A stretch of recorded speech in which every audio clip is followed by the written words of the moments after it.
Hi, Dober den. My name in this country is Mihai. In my country, United States of America, my name is Michael.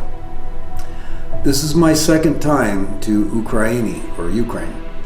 My first time was 2014 in September, October, after Donbass was invaded and Crimea was taken away from Ukraine. And also after the Maidan massacre, which to this day is not really getting very well reported.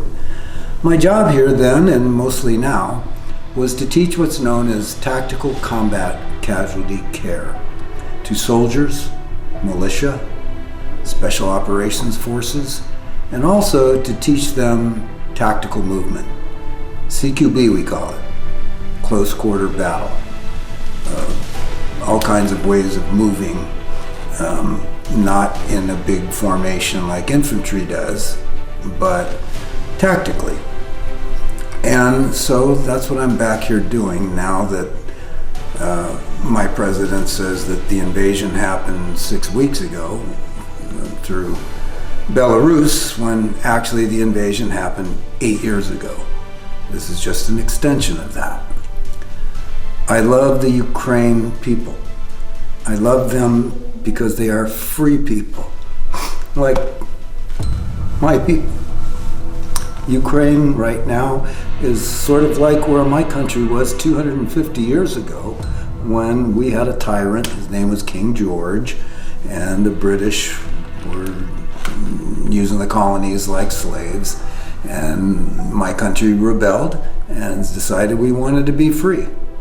Difference is, I think King George was more of a benevolent dictator than King Putin is.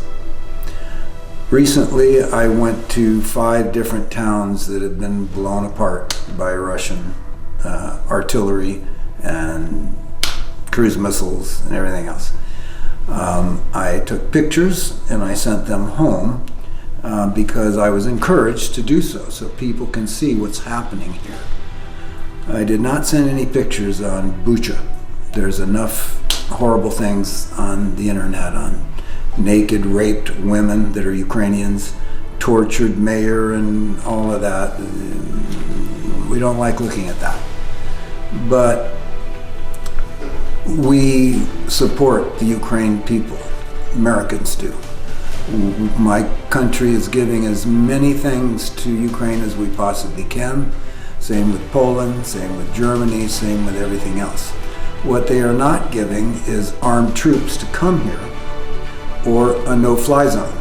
So we pray for a no-fly zone for Ukraine.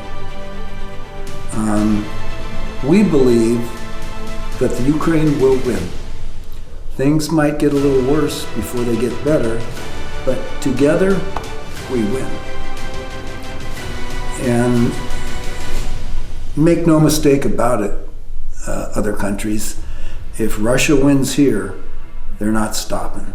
Poland, Latvia, all these other Baltic states, and maybe even Europe will be next. So we need to stop the dictator right here.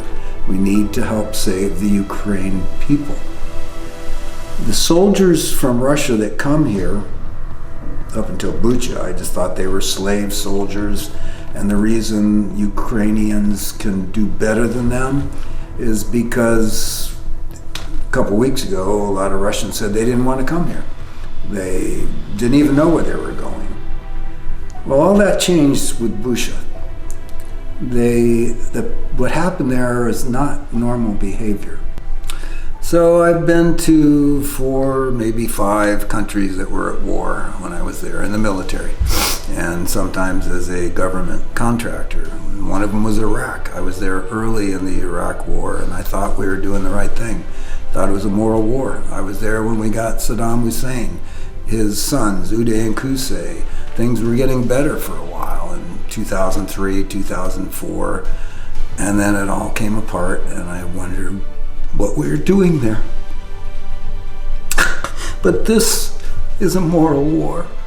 This is a war that the whole world has only found out about in the last 6 or 7 weeks. I've known about it for 8 years, and there was no media coverage. Now the whole world, Ukraine is center stage. Doesn't mean that things are going well here, because they're certainly not, but I've never seen fighters like Ukrainians. Maybe South Koreans are pretty strong too, but the people here are peaceful people. They are loving people. They have art, they have culture, they have history that people are just learning about now. Unless you invade them on their homeland, then they become sheepdogs. And I love the way Ukrainians fight. They fight. They don't care about their own personal safety. All they care about is their homeland. I respect that. The whole world respects President Zelensky, Vitaly Klitschko. They could all be in Europe right now, making a lot of money and eating good food. They decided to stay and not run away. So I could say a lot more, but I think that's good for right now. So what I have to say is Slava Ukraini and Slava Isus Christos. Together, we win.